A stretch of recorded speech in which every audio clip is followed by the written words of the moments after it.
All right, this is The Earth and Its Peoples by Richard Bulliet. Got chapter 18, The Diversity of American Colonial Societies, 1530 to 1770. We'll be looking at section 2, Spanish America and Brazil. So when it came to American colonial societies, the Spanish were probably by far the most influential. The Spanish Empire essentially stretched from what is today the southwest of the United States, so places like Arizona and New Mexico, all the way to the southern tip of Chile and Cape Horn. Meanwhile, when it came to Brazil, recall that Brazil was settled by Portugal, right? By Portugal. There were other European powers that eventually arrived in the New World, but at least very early on in the 1500s.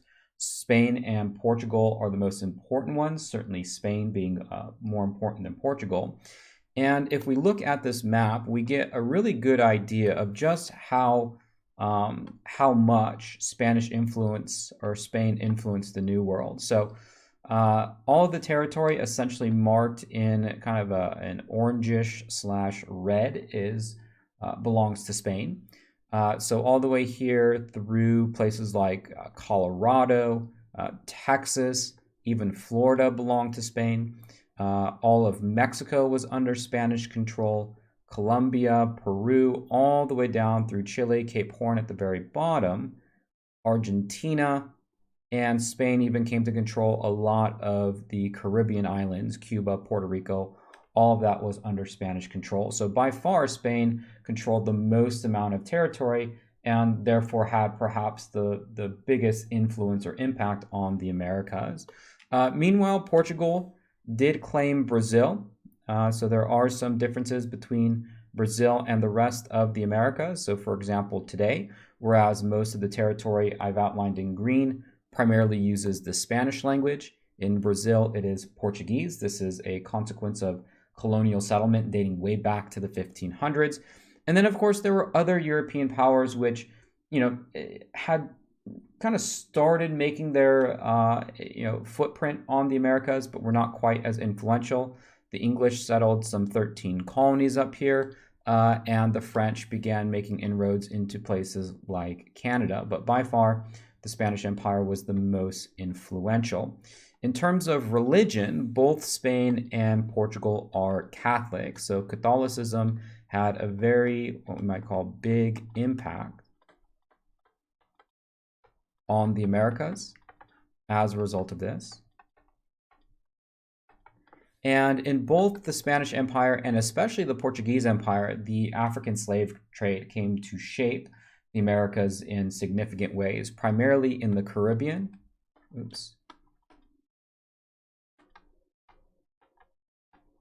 And Brazil, if I can spell. Brazil, and this was mostly involved sugar production.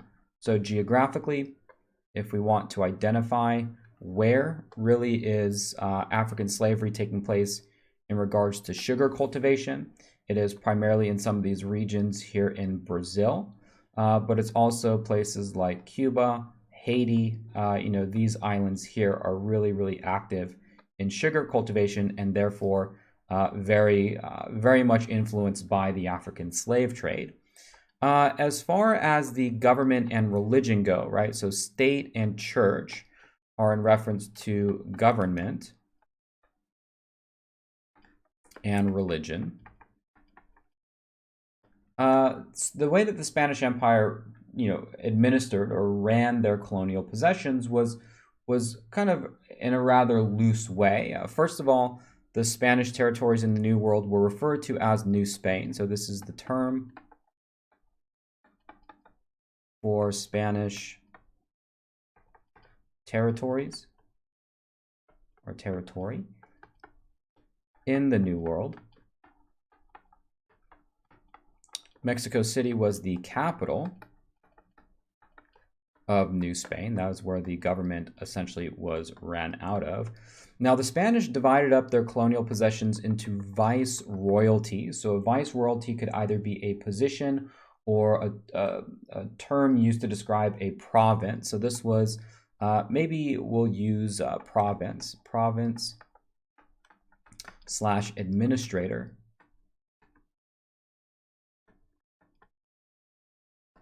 in New Spain. Now, technically, New Spain only referred to this particular viceroyalty. You can see it indicated here on the map. But the viceroyalty of New Granada, viceroyalty of Peru, viceroyalty of La Plata, all of these things made up the Spanish Empire, but each one was headed by a particular administrator, so it was broken up in a way that was easier to govern. Now, back in Spain, the system of government was a monarchy, more specific and absolute monarchy.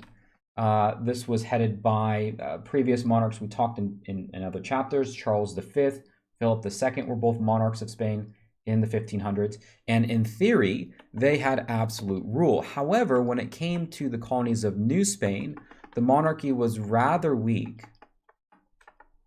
And that was because it was hard, or we might say difficult, for the monarch to control.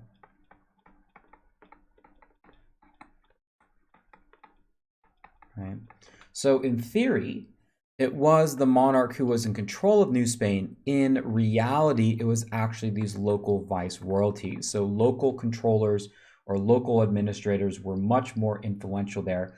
It simply just took too long for orders to go back to Spain and come back. It was just too far away in order for any sort of real government or monarchical power to be exercised, although in theory, the monarch was still in control. In terms of religion, the Catholic Church was very, very influential there, seeking to finding many converts. The Catholic Church targeted a lot of the Native American population. That was the idea. And specifically the elites. And the hope was that if the elites in Native American society converted to Catholicism, they would have more success converting the rest of the indigenous population. However, the process of conversion was not always smooth, and many Native Americans resisted giving up indigenous religious beliefs and rejected Catholicism. This oftentimes led to both punishment and torture by the Catholic Church. And so conversion could be very harsh. And recall the history of Spain in the New World. This is a history of conquest. So conquest and very harsh conversion, or conversion through torture, or conversion through threat, characterized a lot of the way that religion was passed on throughout the New World, especially in the Spanish colonies. And this led to things like revolts and rebellions. It led to conflict. It led to war. And that was characteristic of the Spanish colonies. Now, one particular Spanish missionary, Bartolomé de las Casas, so he is from Spain, missionary. He really realized the brutality by which the Spanish were treating the Native American population and actively wrote about the mistreatment of Native Americans by the Spanish, particularly the fact that the Spanish were not acting in accordance with the Christian faith. They were acting unchristian-like, so to speak. So he wrote about the mistreatment, running out of room here, of Native Americans, and stories about Spanish mistreatment, Spanish torture.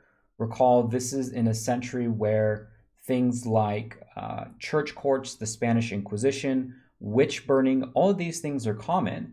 And while a lot of things like witch burning and church trials and courts are associated with Europe, it was brought to the New World in a lot of ways. And Native Americans who were caught, for example, practicing indigenous religion and not converting to the Catholic Church were punished, were burned at the stake, were tortured into forcing their conversion. However, Las Casas gained an audience, and there were many, including the King of Spain himself, who realized that this was not the proper way for Spain to conduct themselves. And so Las Casas was successful in getting the Spanish king to pass the new laws of 1542. The new laws essentially outlawed the enslavement of Native Americans. Rather, the Spanish king and the Spanish Empire should view Native Americans as potential Christians.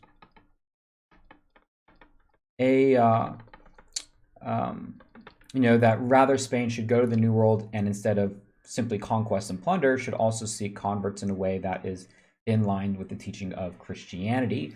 After that, you could say that perhaps Spain's approach became a little bit more tame. But the reality is, again, what do we know about monarchical power? Well, we know that for at least the Spanish monarch, it is difficult for the monarch to really control what's going on in the New World. And while the new laws were very important, at least in name, the reality of their effect in the New World is mixed at best. The new laws and the enslavement and the mistreatment of the indigenous population was not extended to those of African descent. And the reasoning or the justification behind that was that many of those from Africa were much more likely to be familiar with the Islamic tradition. And if you recall from a couple of chapters back, that there is still very much this crusading impulse alive. The conflict between the Christian world and the Muslim world, Africans were believed to have rejected Christianity, embraced Islam, and therefore it was perfectly okay for Africans to be enslaved, whereas Native Americans were never really given the chance to be Christian, and therefore they should be given the chance and not enslaved. Also, a factor into this is the impact of disease, which also killed many Native Americans, whereas Africans were immune to these sorts of diseases. And what resulted in the 100 years of Spanish colonization was, a distinct Native American Christianity, which mixed traditional beliefs or tradition with Christianity. So it wasn't that Native American religion and culture and language was completely eradicated. It survived, but survived in kind of this sort of mixed form or mixed version where different elements were blended. When it came to the colonial economies, for Spain at least, the number one moneymaker for Spain was silver, right? And Spanish silver was the number one commodity that Spain extracted from the New World. Not only did this silver go from the New World to Spain, it then traveled to the rest of Europe, which of course enjoyed the benefit from it. It traveled then to the Middle East and could also make its way all the way to China and Asia, which it absolutely did. And when silver was passed from New World to Spain to Europe to the Middle East, a lot of the commodities, like the trade goods that Vasco da Gama and even Christopher Columbus were initially looking for, eventually made their way back to places like Europe, not the New World. They did go to the New World, but also made their way back to Europe. So an entire new global economy emerged as a result of Spain's conquest, whereas Spanish silver or wealth came from the New World, went all throughout the Old World, and then resulted in kind of this new global economy emerging. Potosi, this was the largest silver mine in the world. It was discovered by the Spanish, and of course they enriched themselves off of it. One of the ways in which the Spanish extracted silver from the mine was the use of mercury, which is a poison. And this oftentimes poisoned the Native Americans who were forced to work in the silver mines, killing many of them. Working in the silver mines was very tough as it is. A lot of the dust could cause or did cause respiratory problems. Add on top of that, the fact that mercury was used also led to people dying from mercury poisoning. The way that the Spanish extracted the silver from mines was through forced coercion or forced labor of Native American populations. Encomienda is more or less Native American slavery. It is a labor system that allowed local Spanish rulers to extract labor from the surrounding or indigenous population. So royal authorities, viceroyalties, more or less gave landowners the right to extract labor from the population. In other places, you saw a labor system called mita. Mita is sort of like a seasonal slavery, meaning that for 2, 3, 4 months out of the year, all men of a certain tribe, village, or area were required to work on behalf of the Spanish. After those months were over, they were able to go back and resume their normal lives. So it was this sort of reoccurring slave system. And like I mentioned before, add on top the disease that killed anywhere between 75 and 75 to 50% of the native population. All of these things more or less amounted to a very brutal system of labor imposed by the Spanish. So we'll just say brutal system of labor imposed by the Spanish, thus giving Las Casas all the more motivation to publish his writings about Spanish mistreatment. So while silver was the major, what you might say, cash crop for Spain, although it technically wasn't a crop, for Brazil it was sugar, and sugar was where Brazil made all of their money. While the silver mines were located in places like Mexico, Potosi was in Mexico, Peru, sugar was more likely to be grown in the Caribbean and Brazil. And when both the Spanish and the Portuguese grew sugar in the Old World, they typically used slavery, African slavery. And that transferred from Old World to New. So as sugar came to the New World, so too did the system of labor that was used, and that was predominantly African slavery. Unlike Native Americans' disease, Africans had immunities to disease. And as the centuries progressed, from the 1500s to the 1600s to the 1700s, it was much less likely that Native Americans were enslaved and much more likely that Africans were enslaved. In fact, in places like the Caribbean and Brazil, Africans outnumbered Europeans, and in a lot of cases, because of disease, Africans outnumbered even Native Americans and the indigenous population because of just how lucrative and how expansive this system of slavery became. Now, in terms of society, or actually here, this is a map of what a silver kind of enterprise might look like in New Spain. Here you see an African friar, I believe here. And so the society in Latin America reflected all of these trends. It was primarily made up of Europeans, Native Americans, and Africans. In terms of demographics or populations, typically the number of Europeans was pretty low. So Spanish